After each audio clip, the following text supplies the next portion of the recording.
Welcome to Wilder Wolves Hall of Fame Mode Fandom. My name is Wilder Adams, and this episode is recording right after the Minnesota Timberwolves lost to the Denver Nuggets. It was a back-to-back. Minnesota played against Sacramento at home Friday, played at home against Denver Saturday. 1-1. Minnesota, there's a lot to get into on these last two games. Just overall takeaways. I would say this because there's going to be some panic with Minnesota being 0-5 against above 500 teams at this point of the year. And that is a concern, and that is something we will dive into. But I will say, from the micro standpoint, in these two individual games, I think the team has played pretty well. I thought both games really competitive, physical first three quarters, both teams playing well. And the difference, Minnesota pulled away in the fourth quarter against Sacramento. Ant was brilliant in the second half. And then in the Denver game, Minnesota kind of burnt out in the fourth quarter, and Ant didn't play as well. And I think, to set in summary on these two games, that is the biggest difference, just the contrast in the play from Ant in those two games and the fourth quarters. Those are the big differences. But I will say, even though I'll stay from the start, this Denver loss doesn't concern me much because of the fact that Ant struggled that much, but also there's a part of me that remembers the NBA Cup is hard. And even though Sacramento isn't a good team, playing a cup game in which your starters are trying to push the score differential in the fourth quarter and then back to back against Denver, even though they're missing Christian Brown and Cam Johnson, that is not easy. That is not easy.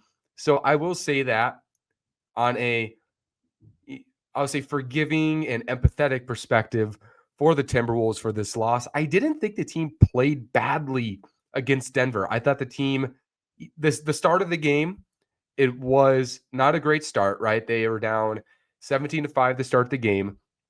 And then they sub in Julius Randle for Jaden McDaniels or for Reid. And all of a sudden, they were playing great against the zone that Denver threw at Minnesota. And I think a big part of that, and it's not because Julius Randle was playing bad. Randle's been brilliant all year, and he was productive offensively again. But when you're playing a team like Denver and they're playing aggressive zones right away, a lot of the answers on zones from me playing basketball as a kid at a very, I'll say, amateur level of knowledge, to beat a zone, it's really good to move the ball at a high frequency in the perimeter and find an open shooter once the defense overly focuses on one spot of the court. And when you have Reid, who's a comfortable shooter from the outside and is totally comfortable just parking there on the perimeter, and Reid goes 4 for 5 from three in the first half, that's going to make a big difference. And Minnesota, those first two quarters, even though Ant was off, they were still really productive offensively. From that standpoint, they were just nailing threes. They were playing well. And it was a funny game because it was really physical, and you're going to get that against Denver because it is going to be a slugfest for 48 minutes when you play Nikola Jokic and Jonas Valanciunas. But I don't think the officiating was good at all. And I thought the refs at points of the game allowed it to get away from him.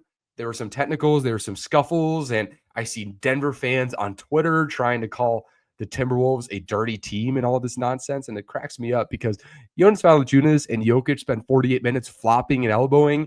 And then once a team matches that physicality, it's suddenly dirty. Denver fans, it's a funny relationship with me and Denver Nuggets fans because they were really cool when the Timberwolves were on the come up, when the Timberwolves were in the playoffs. And it was like, whoa, this is new. This is cute. But after Minnesota kept beating Denver, right? After that first playoff year when they beat us, and then Minnesota goes like 10 straight games beating Denver, Denver fans were just like all of a sudden becoming hateful toward the Timberwolves, and cracks me up. Really cracks me up how they just flip like that the moment things get competitive. And respect to Denver, the basketball team. I think Denver at this point is probably the second best team in the league. I think their defense and their bench is so much better this year, and they're just so incredibly complete, and they're a scary team, very scary team. But I just find it funny. And let's just talk about just This game, like I said, is not a concerning game for me. I think if Anthony Edwards played better this game, and look, I'll be forgiving toward Anthony Edwards because he's played so well and so consistently these first 9 or so games of the year. You're going to have a stinker every 10 games, especially after a back-to-back, after an in-season tournament game in which he put a lot of energy in the second half of that game. I'm not going to be that mad for Ant, who came into the game trying, being aggressive, getting to the line, and his jumper was just off, and he couldn't really make up for it. I mean, even when he went to the paint, a lot of his production was on the line and in the paint. He had a lot of layups that were almost missed that went in. His just accuracy was not on. And that's a big difference. And I honestly think if Ant plays well, they win that game because in the fourth quarter, it's like 92-92 or something like that. And there's no Nikola Jokic. If Anthony Edwards is playing great that game, it's probably like 192 at that point of the game. And Minnesota just is too much for Denver. But instead, Anthony Edwards struggles, keeps Denver in the game. The team runs out of gas in the fourth quarter without Nikola Jokic being on the court. And then Jokic comes back into the game. Denver's up 10, and that's all she wrote. That's the game. So I do believe on those fronts, it is not that concerning. But I will say this with this 0-5 stretch. There's a couple trends that really concern me right now. First and foremost, the defense remains very concerning, and it's really hard to know exactly how concerning at this point of time because this team has played like 4 or 5 straight bad teams in between the New York game and this game now, and it does feel like the defense, even in those bad team games, has gotten much better. So we'll need to see more sample overall, but here's the truth. 5 games, Minnesota has allowed 126.2 points per game in those 5 games. They haven't been able to stop anybody. There's just not very dependable front court defense right now. I mean, Randall and Nas, their defensive struggles continue. I think that the Nuggets game, Randall, as great as he's been offensively, has been horrible defensively, and he was horrible defensively against Denver. And those two, they can't. Rudy Gobert can't be off the court, and the defense is 20 points worse, especially because I don't think Rudy Gobert has played that well. And we can go deeper into Rudy Gobert. But if Randall and Nas Reid are this bad as a defensive front court going forward, they're going to keep losing to great teams because a lot of good teams have high caliber centers and high caliber guards, and they're going to get into the paint. And at this point, there's very little rim protection between those two, very little rebounding between those two, and there's a lot of miscommunication between those two. So that's going to be something to navigate. Those two need to play much better defensively when they're on the court together, when Rudy Gobert is off the court. And I will say this about Rudy Gobert because I think Rudy Gobert's play is a concern right now, very much so. Rudy Gobert, when he plays against teams that have really quality centers this season, it's just not quality. It's really bad right now for Rudy Gobert standards. Somebody who you want to be one of the best enforcers in the NBA, even at this point of his career, he just hasn't been that this year. He's had really productive games against really bad teams, but when you move up a weight class, it hasn't been the same. I'll give you his stats against above 500 teams. And this team has played Denver twice, the Lakers twice, and the Knicks. And those teams, the Lakers have Ayton, who's not great, but he's solid. He's physical. The Nuggets have Jokic, best player in the league. In New York, Mitchell Robinson, which is like the Rudy Gobert archetype. Very similar player. Rudy Gobert in those games is averaging 6 points, 6.2 rebounds, and 1.2 blocks. That can't happen. That cannot happen. Rudy Gobert can't be rebounding that poorly against big physical centers when they need enforcing to maintain that play against above 500 teams, because what Minnesota's missing right now, they're missing that matching of physicality and enforcing against really good basketball teams, and that starts with Rudy Gobert. If Rudy Gobert continues to be in situations where he can only play 18 minutes against a team like Denver And when he plays against good centers, is the difference between 14 and 4 rebounds for him. His value, when you're talking about a contention standpoint, it's not there. And that's really concerning because he's at this point of this career as a big 7-footer where regression is going to be a question. And at this point, he's not even averaging a double-double. That's a good sign of regression. And I think because Randall and Nas are so bad together defensively, it kind of cushions his play. His analytics look much better because of how bad those two are, because this team is 19 points better with Rudy Gobert off the court or on the court than off when he plays defense. It's a big difference. And I do believe Rudy's still a really good defender, but not nearly the same against great teams. It's partially why they allow 126 points per game against above 500 teams. But even offensively is a big problem too, because we know like Rudy's limited offensively. He has really bad hands, makes weird decisions with the ball. But I feel like that's even more magnified this year. Like, I believe that those issues with his catching, with him trying to do too much with the ball, making a weird passing read offensively, weird drops, all of that's become more magnified this year. Even the Nuggets game, there's been like, he tries to do too much with the ball, it slips out. Of course, it's an eyesore. Or they try to pass in the ball, a bounce pass as he's cutting. He can't execute that. And that's probably an issue when you're trying to beat a zone, when you can't have a center finish around the rim unless it's perfectly placed. That's probably another reason why Minnesota struggled against Denver in the zone early. But for this team to really contend, Rudy Gobert can't be a no-show against teams with good centers, especially because they trade for Rudy Gobert, and for the most part, it's been a success, back-to-back conference finals, but you trade for Rudy Gobert because Tim Connolly saw the vision with the NBA becoming bigger and that being a big advantage. And now everybody's catching up. So now you're playing against bigger teams more frequently. And if Rudy Gobert can't show up against those teams, that's going to be a very big ceiling limiting aspect of this team. And that is a big concern. Now, I will say a positive takeaway this weekend. I've really liked what I've seen from Nas Reid, especially these last 2 games. And he was impactful in 2 different ways. Of course, the defense needs work still, but I thought his most physically imposing game was against Sacramento this year. He was playing hard defensively. He had cool blocks. He was trying on that end, but also he was physical around the glass, physical around the paint. He had 12 rebounds that game, I believe. I just thought it was a very solid all-around game for Nas Reid, not only as a scorer, but playing like a big man. And one thing we haven't seen enough from Nas Reid this year is him playing like a big man when his offense isn't showing up, which it hasn't fully consistently yet. But the Denver game, it's a little different. I thought his physicality was pretty good, even though Denver's just bigger and stronger and everything. But Nas Reid was big in beating the zone, like I mentioned earlier. He's nailing his threes. He's getting in transition.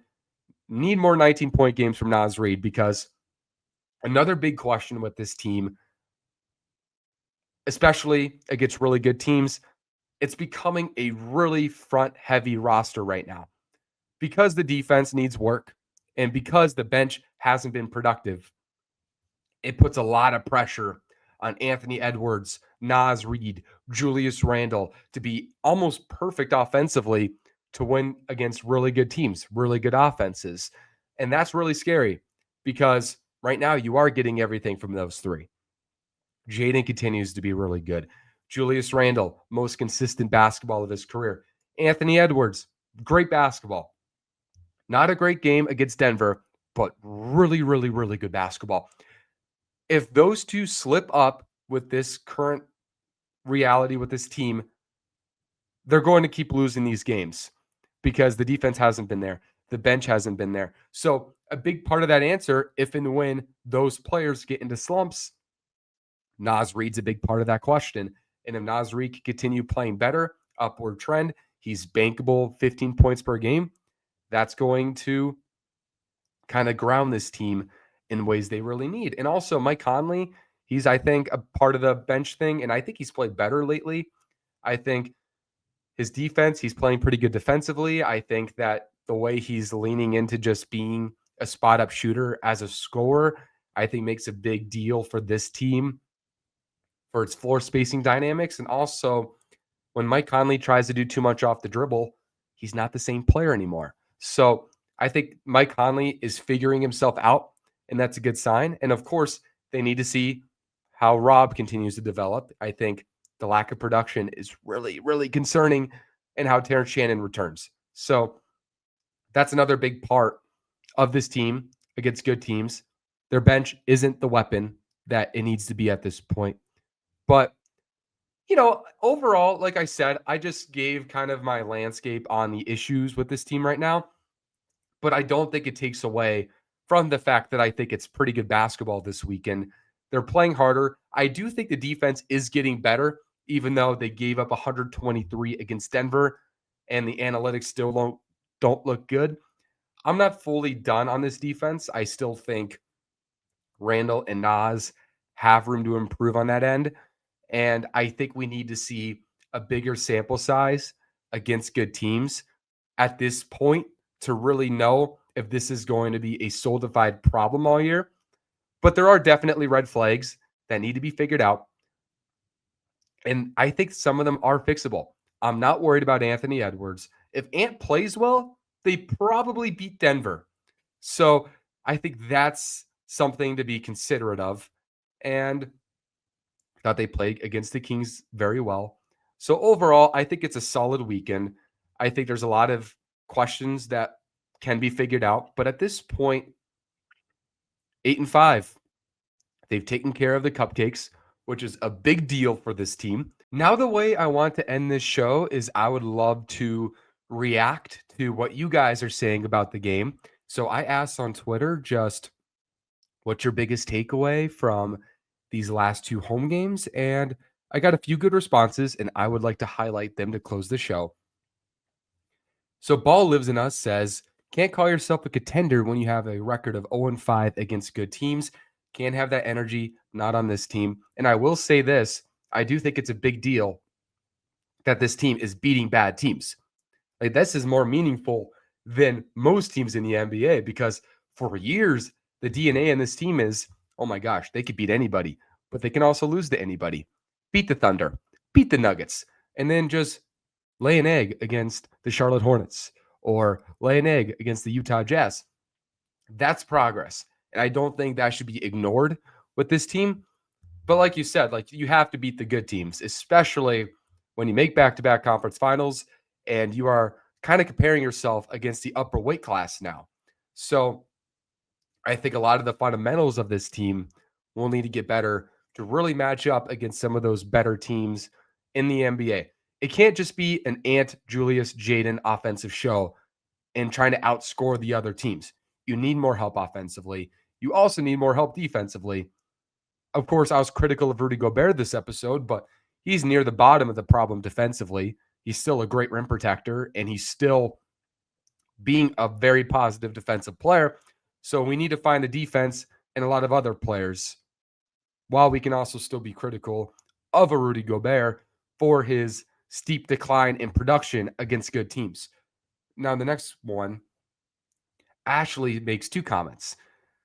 Let's stop scheduling cup games on back-to-backs with division games. It was the right thing to play all the starters to the fourth to run up the point differential, but it cost them this game, in my opinion. They all look tired. And I agree. That fourth quarter, they looked really tired. If they were going to win that game, Anthony Edwards would have to carry them, and he just didn't have the juice that night to do it. And it is a lot of stress. I mean, Denver had 3 games of rest, and I get it. They're on a road trip, but 3 games of rest is 3 games of rest. So Denver had 3 days of rest. And then Minnesota had a cup game, and that's a lot of pressure to come back from. So I do believe that's definitely true. It doesn't excuse them for some of the issues, but it's definitely not an easy schedule, even though Denver is also missing Cam Johnson and Christian Brown. So I totally agree. Next comment, they aren't a serious team. They need to make a move for an actual point guard or backup center. And I half agree with this. I think This team at this point, the way they're playing, doesn't look like a contender. Doesn't yet. Can that change? Yes, because last year at this point, they were even worse. They were 8-10 to start the year last year. They're 8-5 right now. So I think both things could be true. But I would also say if a lot of the issues with this team don't get resolved, a backup center, a backup point guard will make a big deal, especially the backup center front, because if Randall and Nas can't figure out defense and rebounding when Rudy Gobert isn't on the court, then you'll probably need to find somebody else who can, or that's going to hold you back when things matter the most. I know a lot of people want Yohan Beringer to be a part of that solution, and that ideally would be the case, but that's a lot to ask of an 18-year-old who I don't think is a polished rebounder yet. So I'm not banking on that being the solution, but I don't know. Dallas, Daniel Gafford, what's going on? Is Dallas blowing it up? Can you go after a Daniel Gafford type or just a really productive backup center who can add some athleticism, physicality, and rim protection, and also just high energy on the glass? That's a big deal for this team. And then, of course, everybody's in love with the Ja rumors and who could be the point guard. You know, I think this team just needs another ball handler. And if Rob Dillingham can't be that, then I understand looking for that at the deadline. So they definitely are short a ball handler right now, and they are short a big right now, which is something we haven't said in years about this team because the front court has very strongly been the identity of this squad. Last comment, we will be lucky to make Final Four in the West with mediocre at best defense, yet to be a good team all season. And facts are facts. I mean, their defense isn't good right now. It needs to be better. And it's going to be limiting for this team if they can't figure that out because you're not beating OKC and you're not beating Denver that way. And you have to beat one of those teams again to get back to the conference finals. So, or even Final Four in the West, like this comment says. Absolutely. So, yeah, I totally agree. And it's going to be very fascinating to see if and how this defense can be fixed. But that does it for this episode of Wilder Wolves. Thank you all so much for listening. We have content coming out consistently throughout the season. If you want to hop on Wolves Fandom Friday and give me your takes as we continue to figure out what this team is against good teams, you can email me, wilder@wilderadams.com, or just DM me on Instagram or X, What's on Tap NBA. I sincerely appreciate you. If you haven't subscribed yet, I super would appreciate if you would. We're building a community with this show, and I'm so excited to continue growing with this platform, with these incredible Timberwolves fans that we have in this community, because this is going to be an incredible Timberwolves fan-oriented community. You guys are the best. Thank you so much. This is Wilder Wolves Hall of Fame Mode Fandom.